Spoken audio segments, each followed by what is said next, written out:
Welcome to Commercial Real Estate Pro Network's CREPN Radio. Thanks for joining us. My name is Jay Darren Gross.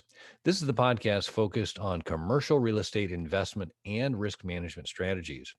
Weekly, we have conversations with commercial real estate investors and professionals who provide their experience and insight to help you grow your real estate portfolio. Today, my guest is Brent Bowers. Brent was an Army officer spending way too much time away from home, and he knew he needed to make some changes. And that is when he found land and the ability to create a passive income with land. And in just a minute, we're going to speak with Brent about how to build passive income through land that gives you a life that allows you to do what you actually want to do. But first, a quick reminder if you like our show, CREPN Radio, there are a couple of things you can do. You can like, share, and subscribe. And as always, please leave a comment. We'd love to hear from our listeners. Also, if you'd like to see how handsome our guests are, be sure to check out our YouTube channel. And you can find us on YouTube at Commercial Real Estate Pro Network. And while you're there, please subscribe. With that, I want to welcome my guest, Brent. Welcome to CREPN Radio. Jay Darren Gross, thank you so much for having me on CREPN Radio. With a name like that, you know this is an elegant show. And That's right. you know what? My mom always told me that I've had the face for radio, not the face for Zoom or YouTube. So this is new to me. So I will try to do my best, and I'll try not to, do weird things with my face while I'm looking at it here. So hopefully it'll be fun for the listeners. Thanks for having me. Yeah, no, glad to have you, and the listeners, be sure to go check this out because this is quite the site here. You're gonna like it. But There we go. little teaser. No, no, this is great, and I welcome you and thank you so much for taking part in this. Before we jump into our conversation, if you could take a minute and just share with the listeners a little bit about your background. Yeah, absolutely. So my background, I got a real estate license in 2007. I also bought my first home, which it turned into a rental property pretty quickly in 2007 because I was moving to the coast to rock my real estate license. Everyone knows what happened in Florida in 2008. I was kind of hitting the ground running at the absolute worst time, and I had to sink as low as driving people around in my car all day long and showing them rental properties. I would get to these properties early and open the windows and turn on the air conditioners because for some reason these landlords didn't believe in leaving the air conditioner on, and it usually smelled like a stinky old cat, and just things weren't working out for me in real estate in 2008. So I joined the military in 2009. I still had a great passion for real estate. I was studying, and I had rented that property out. I get back from my first 1 year deployment from November 2010 to November 2011. And I come home to a trashed house where we had to evict the tenant. And my wife was really upset with me because I had just been gone a year and we didn't have any money because it all went into a rental house. And oh, by the way, I was managing it from Germany. So it was literally hell on earth for me at that time. Did a second deployment about a year later, and I was just always gone. So I knew there had to be a better way than the military. I love the military, respect it. And today is actually Veterans Day. Thank you. I was going to say, I wanted to say thank you for your service and recognize that it is Veterans Day. So Yeah, thank thank you you. to all the veterans out there. And I mean, I believe in that so much. I was in the military 8.5 years, but my last couple of years, I knew I had to find my way out because I went from enlisted to an officer, and I always was just in awe of these officers, but what I didn't see was that they would get there a couple hours every day before all the enlisted soldiers, and they would stay a couple hours longer just to make a little bit more money, and it just wasn't for me. So I got back into real estate, started looking at rental properties, wholesaling, but I stumbled upon this great little niche called land, and it's actually been one of the biggest game changers for me because there's virtually no competition. Everybody's going after the houses. So that's a little intro about me. I don't know how much you want to get into it and how you want to go from there. No, we'll definitely get into it. So the sounds like you had kind of more of a traditional start to real estate. You got into single family rental, had the frustration of a trash property. Doesn't sound like you're making any income either with money going back into the property. Is that a fair assessment? That's 100% fair. It actually got trashed 3 times. And, for those guys that do residential rental properties or even commercial rentals, you learn through those hard knocks. I no longer put the highest paying tenants in the house anymore. I put basically the high credit, the lower paying tenants, because the guys that have the 700 credit scores, they don't have to pay top dollar. So we learned that lesson the hard way. It only took like 3 times to figure it out. Yeah, no, been there, done that. The credit scores and actually calling the references and all that stuff. Definitely a good note to any listeners there that are looking to become landlords.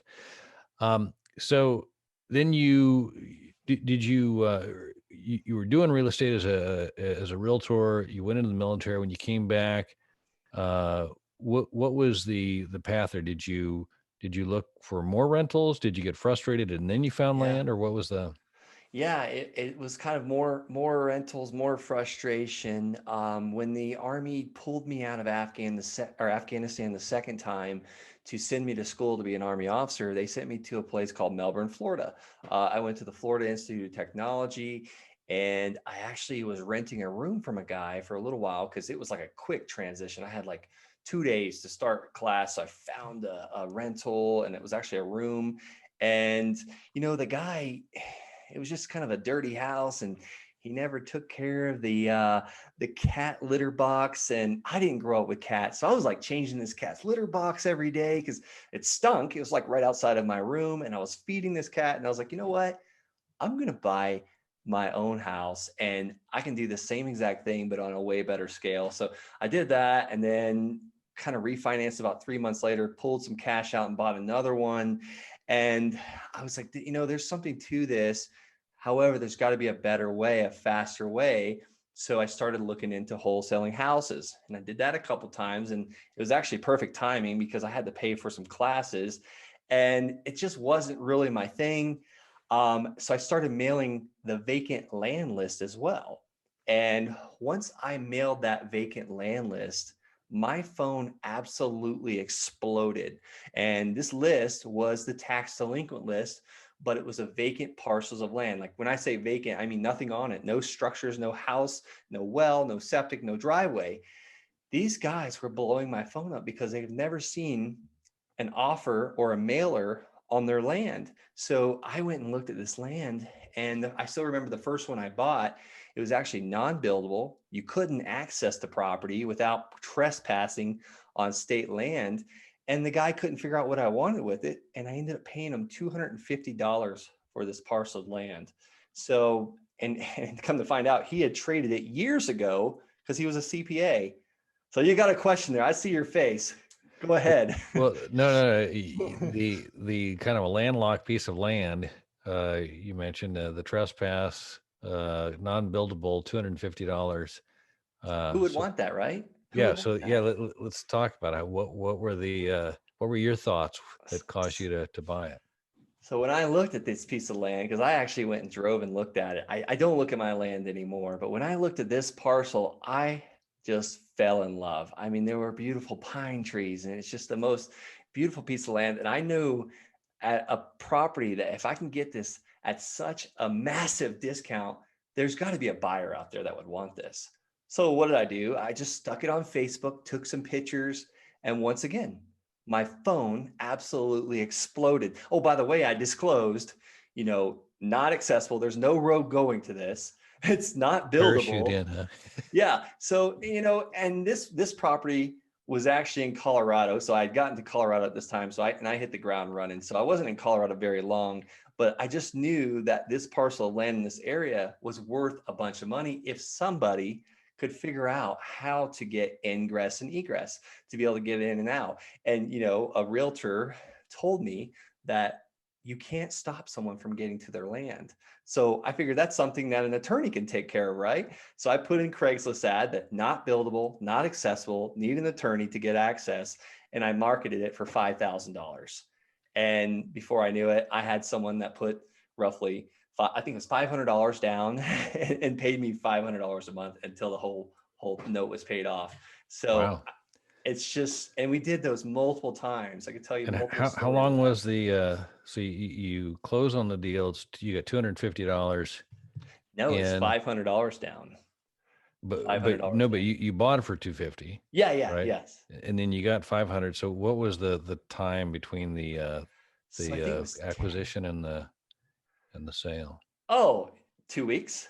2 weeks. Oh, So $500 a month for 10, or it was like 9 months because he had already given me $500 down. I didn't charge any interest because I didn't know how to calculate all that stuff. And sure. people ask me today, why don't you charge interest? Or why didn't you charge interest?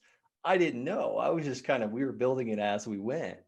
And it was just incredible. So you're hooked. I was hooked. Man, I was. yeah. I did a second one, and I called the realtor. The closest, I bought a second property that was not buildable, and this one was overlooking the Pike National Forest. Another property, I think I paid $325 for this one. Well, I call a real estate office a mile away, and the realtor tells me, "Yeah, that land, it's not buildable. Here's the reason why.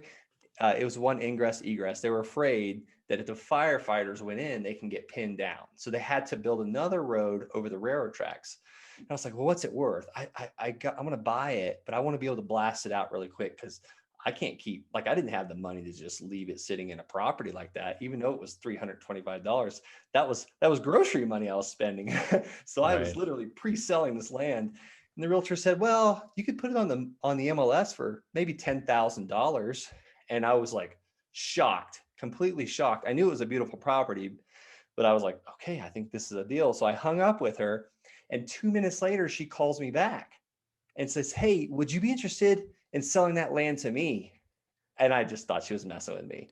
I was like, well, what's your offer? Just kind of playing with her, you know? And she said, I could probably do $5,000. And me being the amazing negotiator I am, I said, okay, let's do it. When do you want to buy it? And she said, we could do it next week. So her title company contacted me. So it was a Tuesday. I paid the guy the $325 for the land. And Wednesday, I got my $5,000 check. Wow. Wow. So I was hooked. I was hooked on the second one, actually, because the first one, I didn't believe it. Right. Right. A fluke. Right. But now it's actually working. You're making money. I mean, Yeah, making money. so let's back up here just a second because I think there's a couple of pieces in here that I think people that aren't familiar with the whole land, um, opportunity. The first is that you bought low and sold high, but with that, you also have the financing aspect of that. And you mentioned that in the first one, you didn't charge any interest. I'm assuming that given that that's a point that's been made or mentioned, that you've since figured out a way to make more with even charge or for interest for an owner carry kind of a sale. Is that fair? Absolutely. We still do a lot that are 0% interest, but on our larger parcels, the bigger parcels, because we're now doing 30-year mortgages for some of them, we do Wow. charge interest on those. And we also charge interest whenever someone's like, oh, this is, you can't sell this piece of land. You're asking too much. So we'll lower the price and then charge interest. And we could pretty much get the same price. It's Gotcha. amazing. People just see Americans, they just see like monthly payment. Yeah, no, it is a kind of a trap we've all been exposed to and encouraged to participate in. Um, Let me ask you. So the parcels you've described here, the two that we've talked about, have primarily been unbuildable. Are these acres? Are they 50 by 100? Describe some of the size and what's the or what the I guess give me a sense of what the scope of opportunity and the different types of land that you've come across. So Okay. yeah, there's a couple different types of land. They call them infill lots, like the buildable lots in the city. That's 5,000 square foot, 7,500 square foot, and then you've got recreational land. It's like an acre, 2 or 3 acres, maybe in the mountains that you would want to build a cabin or a tiny home. And then you've got the large parcels, which I call agricultural land. I don't generally buy a lot of agricultural land because if a farmer's working their land and making money on it, or a rancher's ranching the land with cattle or sheep or whatever, they're probably not going to give it to me at a massive discount. I'm looking for that landowner that usually doesn't step foot on that land, or they inherited that land, or you name it. Husband bought it or builder bought it and passed away, these type things. So these two first parcels of land that I gave the example of, one was 4 acres, the first one, and that was the one that I got the $500 down, 500 a month on. I would call that recreational land because it was like 4 acres in the mountains. The second one, the one that I sold to the realtor for 5 grand the next day, that was like a that was kind of like an infill lot because they were all subdivided. They're all, I think, 7,500 square foot per parcel.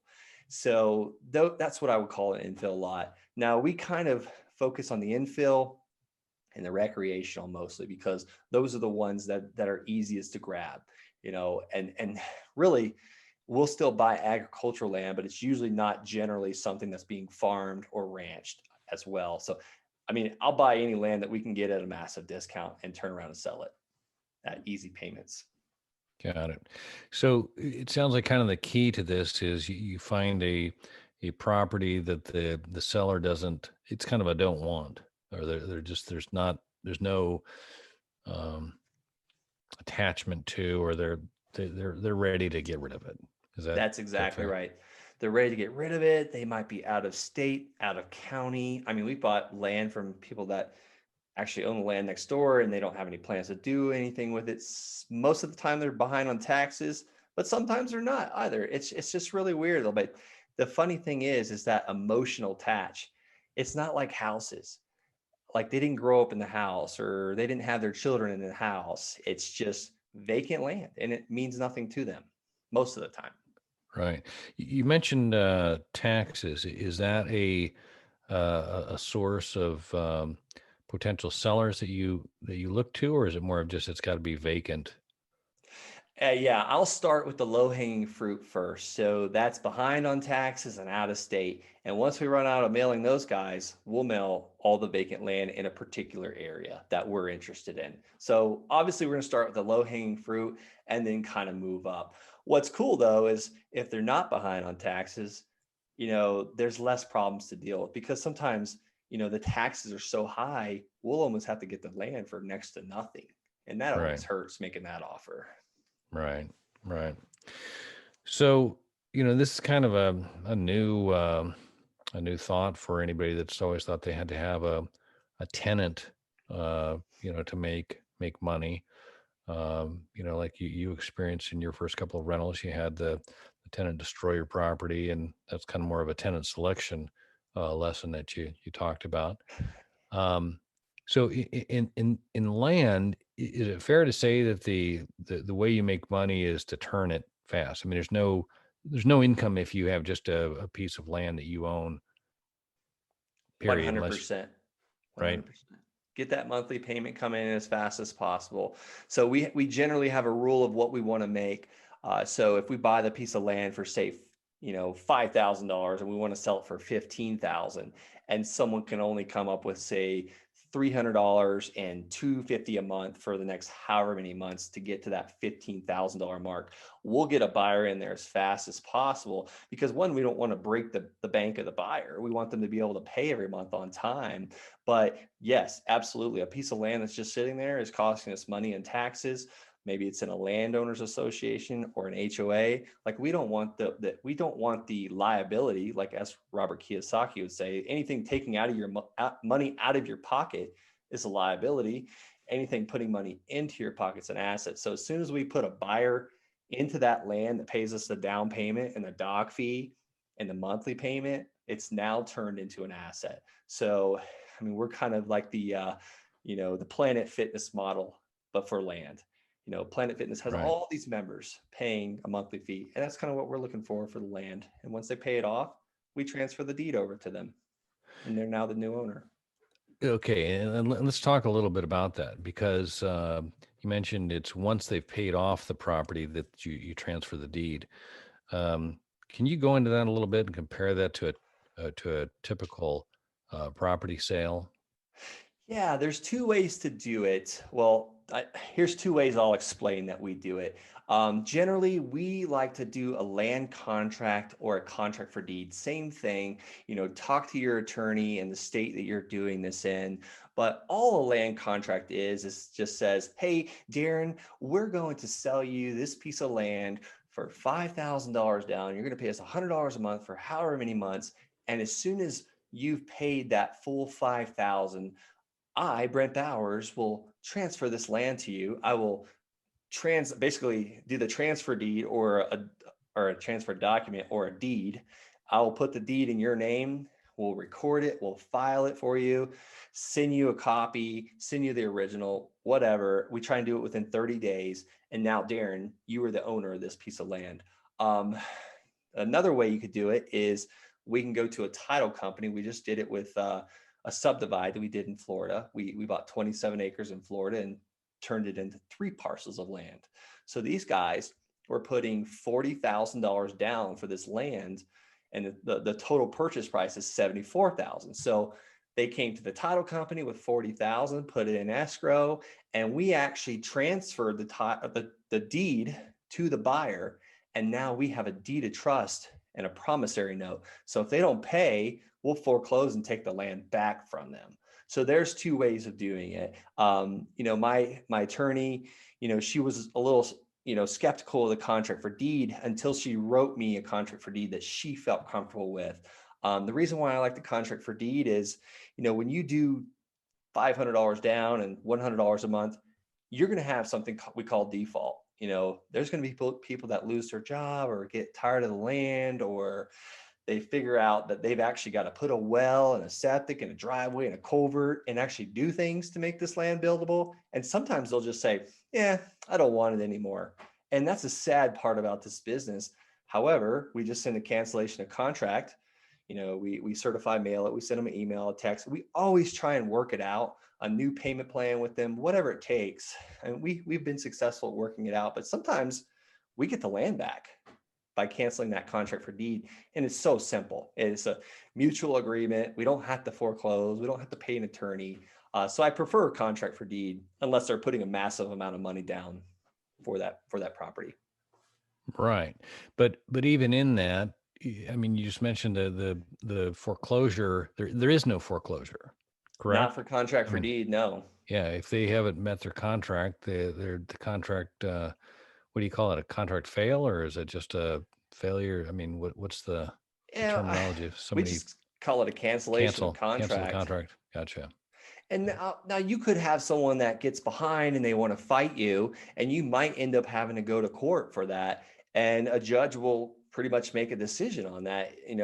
Like we try and make sure that the land buyer's happy. We're not going to fight with somebody on it, but we haven't had any issues in the few years we've been doing this. But I mean, you could have someone that says, no, I've been paying on time, and go to court with that. But usually you're not going to go to court with someone that can't afford to pay their payments. Sure. No, I mean, I think that the point of all of this is it's not like your first option that you're looking to is to take the land back. No, I no mean, way. you want to get sold, you want to get your money and give them the deed, move on to the next deal. Um, Amen. Because when they get that deed, they're now happy land buyers. And guess what? Birds of a feather flock together and they have friends and they refer them. It's just an amazing process how that works. They're happy. right. So when was the what time did you do the first deal? You talked about a couple of So deployments there, and I didn't get the year. When was it? I did the first land financing deal around 2017. So I haven't been doing this a very long time. This is still relatively new for my business model. I mean, it's not like I'm some guru that's been doing this 25 years. I'm still in the business. I still have a team that I talk to daily on this. I don't have to do the sales anymore or the buying, which is really fun, but I get to have fun and see the process happening over and over and over. Well, let's talk about what is your process. We've talked about basically the mechanics of it. Find a property, that somebody doesn't want, make an offer that they accept, and then promptly list and sell the property. Let's talk about how you find the properties. You mentioned the list. What I mean, is there a is the list the secret? Can you talk to us a little bit about what your system is? Yeah. What are the keys that you need to be successful in and land Key number asset one management? is figure out what to do. And then key number two, I can sum it up in two keys: figure out what to do. And then number two is actually do it. And I would say the third key, the bonus, is hire people to help you do it so you know it's getting done every single day. I see that's the missing link from a lot of real estate investors that are not successful. They don't build a team. So I would say that's what's made us the most successful, is building a team. So process. Here's the process. So we pick an area. I first started in my backyard, but now we're in a few states. We're in 3 states, 8 counties. So let's just use a simple county, Pueblo, Colorado. So what we do is we went first for the tax delinquent list in Pueblo, Colorado. We sorted that list. Some people call it scrubbing. I call it sorting. I hired someone, a virtual assistant off of upwork.com, to help me find all the vacant land on that tax delinquent list. And that's who we started mailing first. Eventually, you run out of those guys to mail, and then you pull another list of all the vacant land in that county. So, what we do is we send out what we call a blind offer letter. So, we'll start in like neighborhoods or subdivisions or a small city area, and we'll figure out what that land goes for as far as retail price. Let's just say it goes for $1,000 an acre. Well, then I've got to back up and see what my offer price is going to be. I generally try and offer anywhere 20, 30, 40 cents on the dollar, depending on the land. If it's really obscure or it's just in the middle of nowhere, never going to have water or power, we might offer 10 cents on the dollar. So we'll offer the exact amount we'll pay the seller in that letter, and then we will mail them. We'll mail every single day of the week, and we'll start getting phone calls. And those phone calls will go to a voicemail, say, "Hey, thanks for calling about our letter. We're interested in buying your land. Please leave your name and the reference number so we know what we're looking at." And then my intake manager, I call her my acquisition manager, Jen, she'll call them back. And I think sometimes she's actually taking live answer, which I never could do because I had to be in the right frame of mind. I wanted to know the due diligence, but she's gotten so darn good at this. She knows like what an area is worth now because we mail the same areas. It's not hard to master 7 or 8 counties in a short amount of time. So they'll tell us what they want basically, or they'll call, or they'll sometimes fax the signed offer letter back, the blind offer letter we're sending. Sometimes they'll email it, sometimes they'll mail it, and sometimes they'll call, which we prefer the least. We want them just to send it back to us. We'll look at it. Yep, we can pay that. We contact them. We send a notary out there. We get the property deeded to us. Now, if it's a big enough property, if we're spending a certain amount of money, we'll generally go through a title company. But we obviously do our due diligence, run the title search, all that stuff, the O&E, the owners and encumbrance. We're not just buying this stuff blind. And then we take ownership of it and we immediately start marketing it to our buyers list. We've now built a buyers list. We're on a lot of websites, Craigslist, Facebook. We put signs out. So we're always having people call in that are looking for parcels of land. So send an email once a week and sign them up to buy this piece of land, pay their down payment, their documentation fee, and we get that monthly payment coming in and rinse and repeat. So we have 2 machines, a buy machine and a sell machine, and then we just constantly turn it over. That's really my process in a nutshell. No, I think that's kind of what I've come to understand. That's the key to this, is that you have to have a system. I'm curious. Can you talk about a little bit about the numbers? Yeah. How many numbers of properties are you, and if you start with a list of, I don't know, is 1,000, is that kind of Yeah, is that a that's a good big list. number? Is that like a just about what you need to start with to get some results, or? Yeah, you can start with a list of 1,000. Generally, I try and be at a 1% offer acceptance rate. We're not always there with this whole COVID thing. A lot of people are buying land. So I'm kind of seeing like way less. I used to be able to send out 100 offer letters and get one property. Now it's somewhere around 200 to 250 letters to get one deal under contract, one property under contract. So 1,000 letters, I generally would try and buy 5 properties with 1,000 letters is what my numbers have been the last quarter.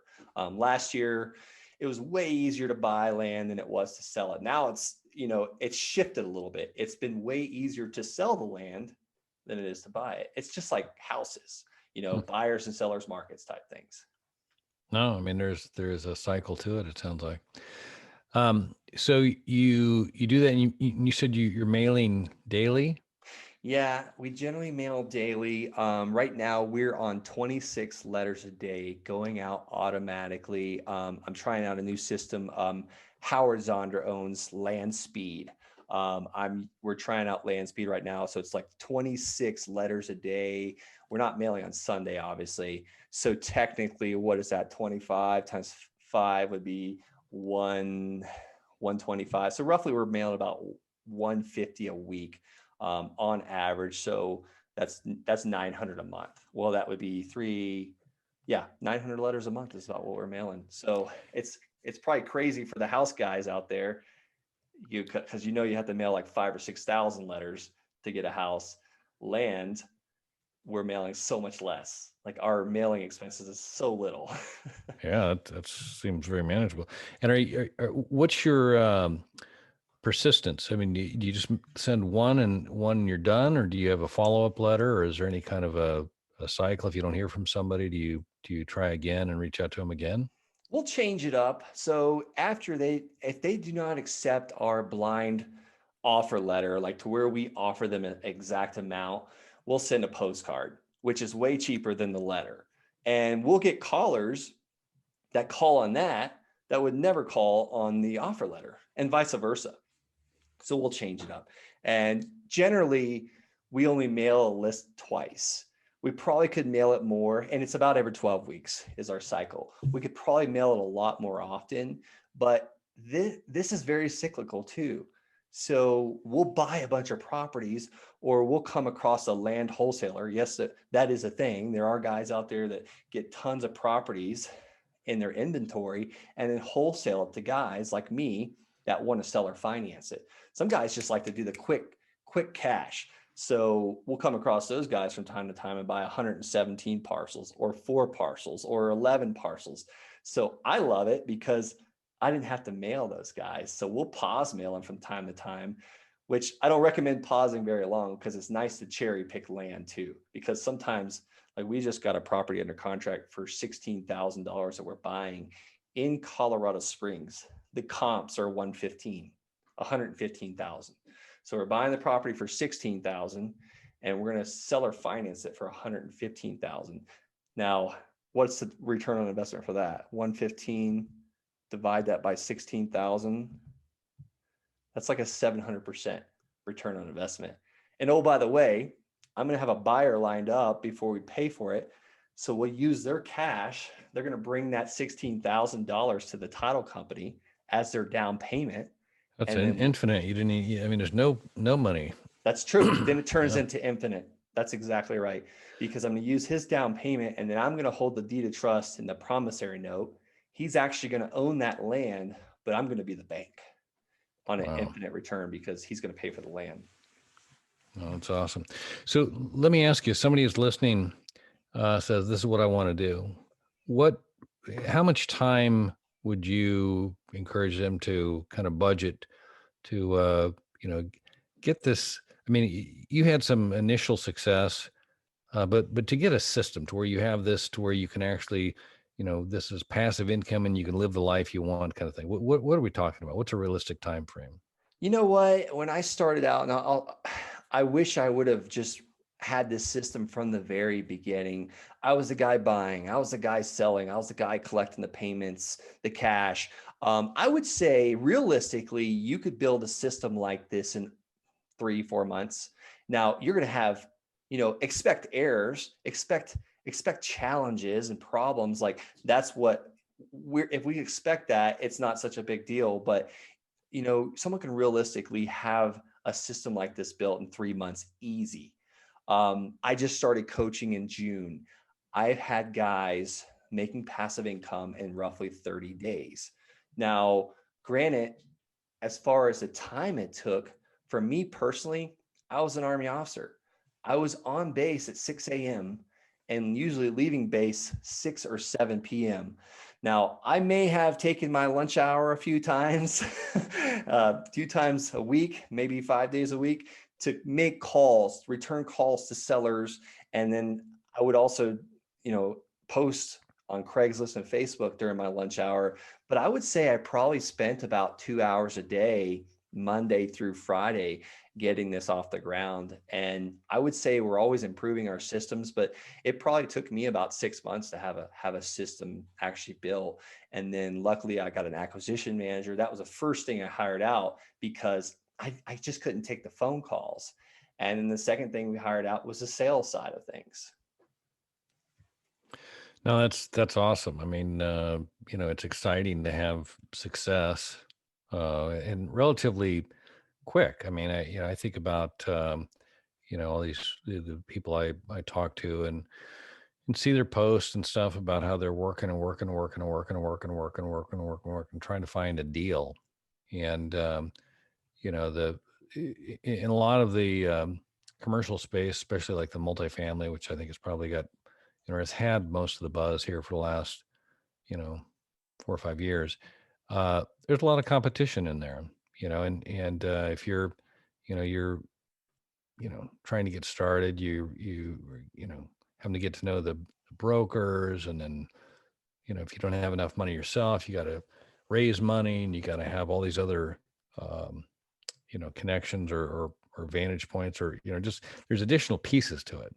Yeah. This sounds to me like a guy could get started with almost a credit card, just from a standpoint of the low cost of entry from some of the size of the deals you're talking about. It's not like it's um, a big. I mean, obviously, it sounds like some of the deals $16,000 may be more than what somebody might be able to start with, but you're talking 250 or $500 purchase points on some of these ones you started with. That's pretty attainable. Yeah, absolutely. I mean, we're doing bigger deals now because the way I look at it is we spend the same amount of time doing a bigger deal as we do one of those $300 deals. But yeah, you're right. That was my initial attraction. I didn't have, tons of money. I couldn't go out there and make offers on houses or uh, apartment complexes because, it takes a lot of money and like the brokers have to believe in you. What was cool is I was just dealing with everyday people that owned the piece of land, and me too. Well, I was an everyday guy with a few $100s or a few $1,000s. And then I would just try and turn that money as fast as possible. That was my initial attraction. It was like, okay, I can do this. Like, this is easy. Like, you don't need tons of money. And, eventually people will start finding out what you're doing and will offer you money at 5, 6% interest or partner with you all day long. There's so many people out there with money that want to do something with it besides putting into the stock market, besides buying a rental like I did on my first one that netted me $150 a month from 2007 to 2019. That something always broke. Like I was never profitable on that rental, but Right. every one of my land deals I've been profitable on. No, that's awesome. No, it's definitely another option and an asset class that anybody that's looking for an opportunity. And if this sounds appealing, I mean, clearly you've demonstrated that it's something that works, and you're not alone. I mean, I've talked to other people that have had success, And I think one of the things that you mentioned is the lack of competition. Although you did say COVID's ramped up the competition, but I'm assuming that's not from people making a business out of it. It's just an actual demand for buyers looking for land. Is that pretty Yeah, much it? demand for land. And I've noticed it on some of the larger tracts because now we're, like I said, people come to me with like 117 parcels where I was selling those for $1,900 an acre. Now I'm selling those for $3,900 an acre. So it's helped me on my sales, but also I'm noticing like these sellers aren't coming off of the property as easily.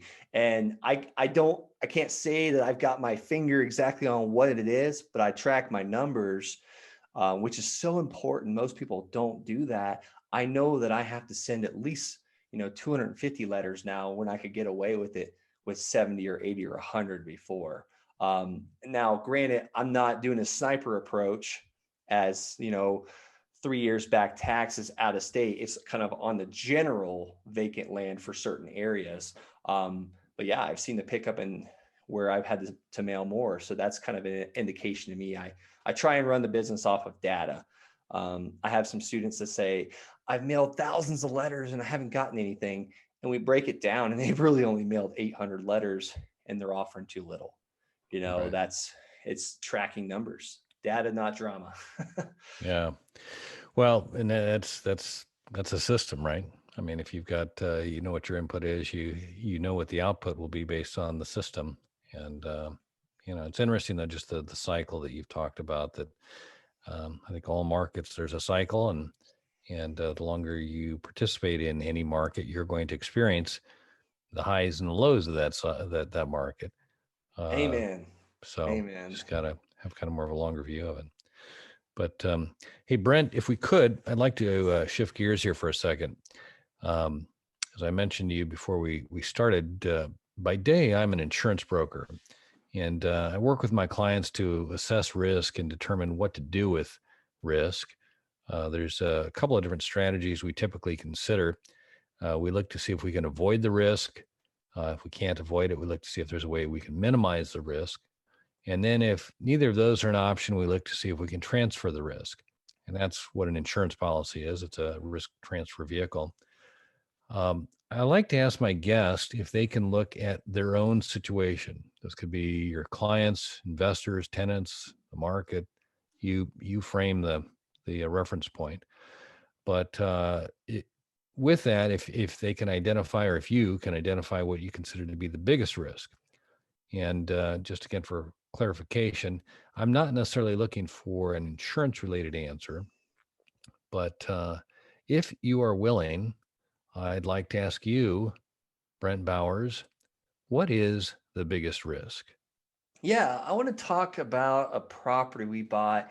It was late 2017. It was the last vacant parcel of land in a mobile home park. And it was from a lady. Her husband had died, and he was a builder, and he went bankrupt. So long story short, we had to reactivate his LLC to be able to take ownership of that piece of land. And we went through all these steps, and I had a buyer already lined up for $16,000 that I found on Craigslist. So I had about $900 into reactivating this LLC, back taxes, lawn service fee from the city, and paying the seller. So the seller really only made like $200 off of this parcel of land. Well, when I had sold this parcel for 16 grand to another builder that was going to put a brand new modular home on that, title company found out that there was a $157,000 IRS tax lien on it. So I did not do my due diligence in the beginning and run like an owners and encumbrances, or O&E was what we call it, or even a title search at that point. I was kind of just shooting in the dark. So I was so sad because I mean, 2000, beginning of 2018 at this point, like that was life changing. Like I had just had a brand new baby, first child. And actually, no, that was my second child by then. Let me back up that second child. But that would have been game changer, a profit of 15 grand basically. So what I did was I waited a year, cried a bunch, continue refining my system, continue buying land, but I never took that deed into my name. Like I never took ownership of that. And this poor lady would call me and I never returned her call. She'd be like, are you ever going to record that deed? Because I'm still receiving calls from the city and blah, blah, blah. I would just ignore it because I was scared. I didn't know what to do. $157,000 IRS tax lien. I didn't want to take on that. I was like, man, that would bankrupt us from the very beginning. So long story short, I found a title company a year later, Heritage Title. They said, listen, these things sometimes fall off. Let's figure it out. So they cleaned everything up. I still did not take ownership of this, but it was good to go. So like, go ahead and sell it. You're good. It's dropped off. The IRS drops these things off every so many years. I don't even know how it worked. Just call it dumb luck or God blessed me. I would say it was probably God's blessing, which you get lucky. The more you do, the more God blesses you. So long story short, I found another buyer. I think this time it was on Facebook marketplace or buy sell groups. I found another buyer for $35,000. So 1 year later, I got confidence in myself and my process. So I doubled the price basically. I also got $5,000 down. I only had 980 into the property. So I got $5,000 down and it's a 52.5 month term at $534 a month. So I'm still getting $534 a month and I will be for another, I think 2.5 years on this property. But that's the biggest risk, not checking chain of title, making sure that if J. Darren Gross leaves this property to Brent Bowers and you leave out the J, we just broke the chain of title. So that's one risk. And two is doing your background, your due diligence and your title search and making sure there's no IRS tax liens or encumbrances or city liens, you name it. So there's my risk story.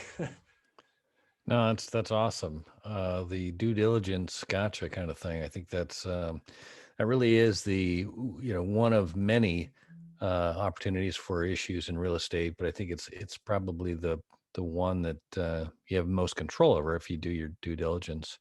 And it sounds like it all worked out though for you. You found a solution in the process. So Yeah, thank God, that's man. awesome. Yeah, yeah, that's awesome. Hey Brent, where can the listeners go if they would like to learn more or connect with you?